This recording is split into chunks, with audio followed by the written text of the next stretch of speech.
नमस्कार. आजच्या भागाला जर मी शॉर्टमध्ये एक्सप्लेन करायला जाऊ तर इकडे जगदंबा स्पष्टपणे नकार देते की नाही, तुम्ही लोक माझ्याबरोबर राहू शकत नाही आणि पुढचा जे काही आहे ना ते सगळं मला एकटीलाच हँडल करायला लागणार आहे. त्यानंतर कसं बसं का होईना गंगाई आणि जनक बाबा दोघंही तिच्या सगळ्या गोष्टींना ॲग्री होणार आहेत. मीनवाईल थोडंसं इमोशनल ट्रॅक येणार आहे बिकॉज ऑफ गंगाई आणि जनक बाबा स्वतःहून सगळं सोडून आणि त्यांना लहानपणीच्या सगळ्या आठवणी मेमरीज सगळं काही रिकनेक्ट होणार आहे.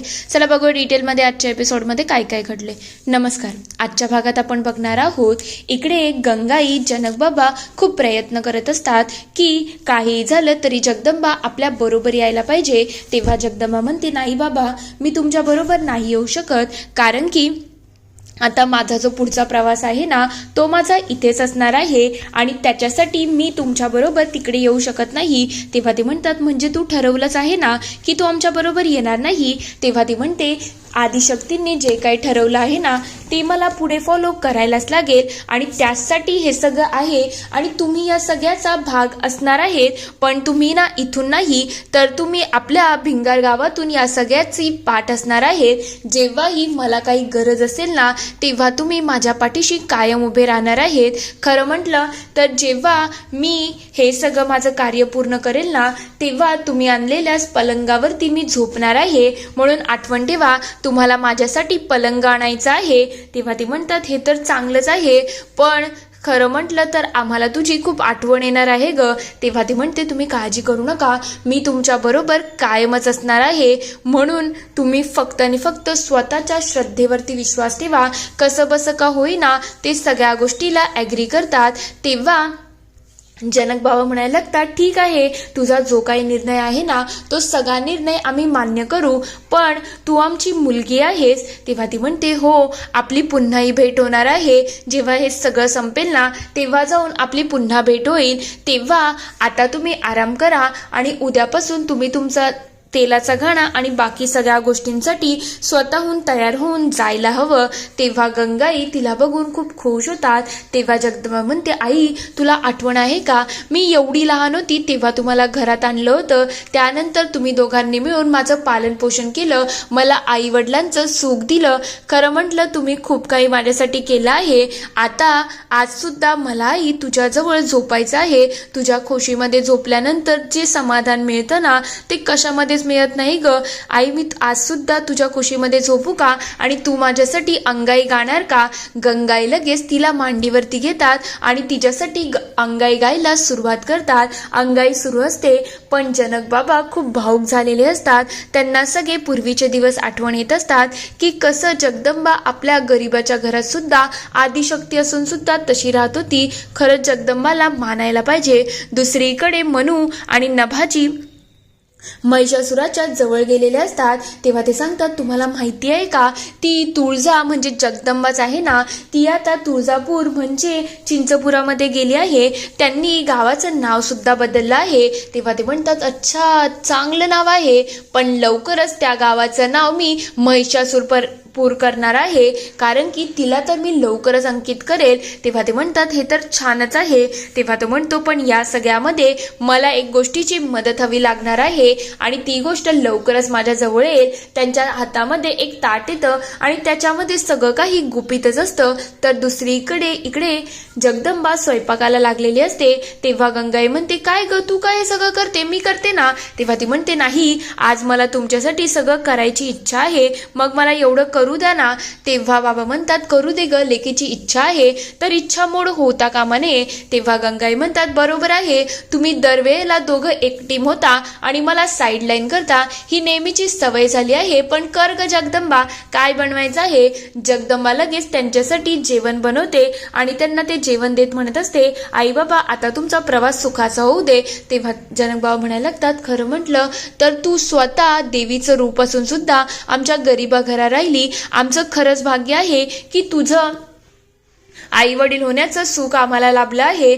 खरंच देवी, तुमचं आभार मानावं तेवढं कमीच आहे. जगदंबा त्यांच्या पायावरती डोकं ठेवायला जात असते तेव्हा जनक बाबा म्हणतात, नको नको, तू आदिशक्ती आहेस, तू कसं आमच्या पायावरती डोकं ठेवणार. तेव्हा ते म्हणते, पण त्या पहिले मी तुमची मुलगी आहे हे सुद्धा आठवण ठेवा, मग माझा तो हक्क आहे की मी तुमच्या चरणांना स्पर्श करेल. जनक बाबा लगेच तिला मिठी मारतात. तेव्हा ते म्हणतात, आता तुझी जी पुढची लढाई आहे ना त्यामध्ये आम्ही तुझ्या पाठीशी आहोत. तेवढ्यात ते थोडे भावूक झालेले असतात आणि म्हणतात, तुला जर काही हवं असेल किंवा काही लागलं तर तू आम्हाला सांगू शकते. जगदंबा लगेच गंगाईचे सुद्धा पाया पडते. तेव्हा गंगाई म्हणतात, आता आम्ही तर जात आहोत, पण तू तुझी लढाई खूप छान प्रकारे हँडल कर. महिषासुराने जेवढा तुला त्रास दिला आहे ना तेवढ्या त्रासाचा त्याला पुरेपूर उत्तर दे. आता त्याला समजायला पाहिजे की जगदंबा, अंबिका किंवा तुळजा कोणत्याही रूपामध्ये जर त्याने कोणत्या स्त्रीवरती असा अन्याय करण्याचा प्रयत्न केला ना तर तो असा थरकाप व्हायला पाहिजे. एवढी कठोरात कठोर त्याला शिक्षा दे, त्याला त्याच्या कर्माचं पूर्णपणे फळ दे, तोपर्यंत काही थांबू नको. तेव्हा जगदंबा म्हणते, हो आई, तू नको काळजी करू, मी आहे ना, मी सगळं मॅनेज करेल. तेवढ्यात ते दोघं बाहेर येतात आणि सगळ्या गावकऱ्यांचा निरोप घ्यायला लागतात. तेव्हा त्यांचा निरोप घेताना बघून ते थोडे भावूक झालेले असतात, पण आईने तिचं रूप बदललेलं असतं. तुळजा पुन्हा तिच्या रूपात आलेली असते. तेवढ्यात गंगाई आणि जनक बाबा पुन्हा तिला परतून बघतात. त्याही थोड्या भावूक झालेल्या असतात. ते परतून बघता पण त्यांना काही अडवण्याचं ऑप्शन नसतं, म्हणून ती त्यांना जाऊन आणि आरामात जाऊ देते. थोड्या वेळानंतर इकडे एक लहान मुलगा, प्रल्हाद नाव असतं त्याचं, तो घरी येतो आणि सांगायला लागतो, आजी तुला माहितीये का काय झालं आहे, बाबा तुला माहितीये का काय झालं आहे. तेव्हा ते म्हणतात, काय झालं, तू एवढा का नाचतोय. तेव्हा तो म्हणायला लागतो, तुम्हाला माहितीये का गावामध्ये देवी आली आहे. तेव्हा ते म्हणतात, हे सगळं खोटं आहे, तू याच्यावरती विश्वास ठेवू नको. तेव्हा प्रल्हाद म्हणायला लागतो, खरं आहे बाबा, खरं म्हटलं ते कदम बाबा बोलत होते ना ते सगळं खरं झालं आहे. देवी आली आहे, तिने सगळ्या गावकऱ्यांना जेवण दिलं आणि ते जेवण मी सुद्धा जेवलं. खरं म्हटलं तर सगळ्यांवरती तिचं असं तेज होतं आणि खरंच ती देवी आई आहे. त्यांना ते फारसं काही पटलेलं नसतं. तेव्हा तो म्हणतो, खरं म्हटलं तर देवी मला बघितली, पण बाबा तू असं रिॲक्ट करत का नाही आहेस. तेव्हा ते म्हणतात, हे बघ, आपल्या घरामध्ये देवीचं नाव घेत नाही ना, तुला माहिती आहे तरी का सतत नाव घेतो. तेव्हा तो म्हणतो, का, पण देवी तर चांगली असते ना आणि सगळ्यांना तिने दर्शन सुद्धा दिलं आहे, मग आपण देवीचं नाव का नाही घ्यायचं. तेव्हा ते म्हणतात, नाही घ्यायचं ना, सांगितलं ना. तेव्हा तो म्हणायला, तो सगळे कसं करत होते माहिती का, आईराज उदो उदो, आईराज उदो उदो, तो जोरजोरात नाचायला लागलेला असतो. ते बघतात त्याची आजी खाली येते आणि त्याच्या एक मारते. ते बघता ते म्हणायला लागतात, काय गाई एवढं सगळं करायची काय गरज आहे. तेव्हा ते म्हणतात, हो, याला समजत नाही का आपल्या घरामध्ये त्या देवीशी काही घेणं देणं नाही आहे, म्हणून त्या देवीचं नाव आपल्या घरामध्ये घ्यायचंच नाही. मी आता तुला शेवटचं सांगतोय. तेव्हा प्रल्हाद म्हणायला लागतो, काय झालं पण आजी, देवीचं नाव का घ्यायचं नाही. तेव्हा ते म्हणतात, हे बघ, जास्त प्रश्न विचारू नको. तेवढ्यात बाबाही म्हणायला लागतात, बस झालं आता तुझं, तुला आता तुझ्या कर्माची शिक्षा तर मिळायला पाहिजे. त्यांना तिथे एक दोरी दिसते. ते लगेच झाडाच्या जवळ जातात आणि त्याला घट्ट बांधायला लागतात. तेव्हा त्या आजी म्हणायला लागतात, हो हो, घट्ट बांध, म्हणजे याला समजेल की आपल्या घरामध्ये देवीचं नावच घ्यायचं नाही. तेवढ्यात तिथे तो एक पोतं घेऊन येतो. ते बघता ते म्हणायला लागतात, आता त्याला बांधलं आहे ना, एवढी कठोर शिक्षा द्यायची ही गरज नाही. तेव्हा ते म्हणतात, नाही, याला अद्दल तर घडायला पाहिजे. तेव्हा तो म्हणतो, तुम्ही असं का करताय आजी, मला सोडा ना प्लीज, हे सगळं नका करू. पण कोणी त्याचं काहीच ऐकत नसतं. तर दुसरीकडे नभाजी इकडे त्या मोठ्या प्लेटकडे जातो आणि विचार करायला लागतो, याच्यामध्ये काय असेल जे असुर नरेशांनी बोलवलं आहे, नेमकं हे आहे काय जे मला शोधणं गरजेचं आहे.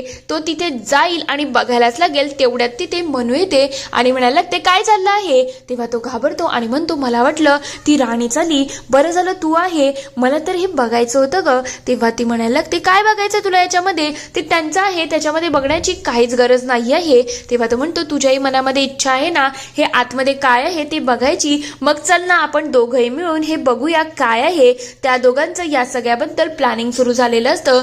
तर दुसरीकडे गावकरी विचारतात, आई आता पुढे काय करायचं आहे तू आम्हाला सांग. तेव्हा ते म्हणतात, आता पुढचा प्रवास सुरू होणार आहे आणि या लढाईमध्ये तुम्ही सगळ्यांनी माझी साथ द्यायची आहे. तेव्हा ते म्हणतात, आई आम्ही तुझ्याच बरोबर आहोत, तू सांग ना काय करायचं आहे. तेव्हा ते म्हणतात, महिषासुराचा अंत करण्यासाठी मी इथे आली आहे, पण आता मला देवीच्या रूपात राहता येणार नाही. मला खरं म्हटलं तर स्वतःचं छोटं रूप घ्यायला लागेल आणि तुमच्यामध्ये मिळून मिसळून राहायला लागेल. तेव्हाच तर असुरांनी कोणता हल्ला केला तर मी त्याला सामोरे जाऊ शकेल आणि सगळ्यांची मला भक्ती खूप महत्त्वाची आहे. तुम्ही सगळ्यांनी जर भक्तिभावाने सगळं केलं ना तर आपला नक्कीच विजय होणार आहे. कारण की महिषासूर आता अति करायला लागला आहे, म्हणून तर त्याचा अंत होणं खूप जास्त गरजेचं आहे आणि त्याच अंतासाठी मी इथे आलेली आहे. तेव्हा ते म्हणतात हो नक्कीच आम्ही तुमच्या बरोबर आहोत देवी, तुम्ही आज्ञा करा तसंच आम्ही सगळं करू. तुळजाई हे ऐकून खूप खुश झालेले असतात. पुढील भागात आपण बघणार आहोत. इकडे तुळजाई वेषांतर करून गावामध्ये येतात आणि विचारतात काय झालं, या प्रल्हादला तुम्ही असं का बांधून ठेवलं आहे. तेव्हा त्या आज्या म्हणतात खरं म्हटलं तर याने त्या तुळजाईचं नाव घेतलं आहे ना, म्हणून त्याला अशी शिक्षा दिली आहे. तेव्हा त्या विचारतात पण का, ते आईचं नाव म्हणजे देवीचं नाव घरामध्ये का नाही घ्यायचं, नेमकं काय घडलंय तुमच्या घरामध्ये. तेव्हा ते म्हणतात हो मी तुम्हाला सांगते काय घडलं आहे. तेवढ्यात तिथे त्यांचा मुलगा येतो आणि म्हणायला लागतो काही गरज नाही कोणाला काही सांगायची. तेव्हा त्या गप्प होऊन जातात.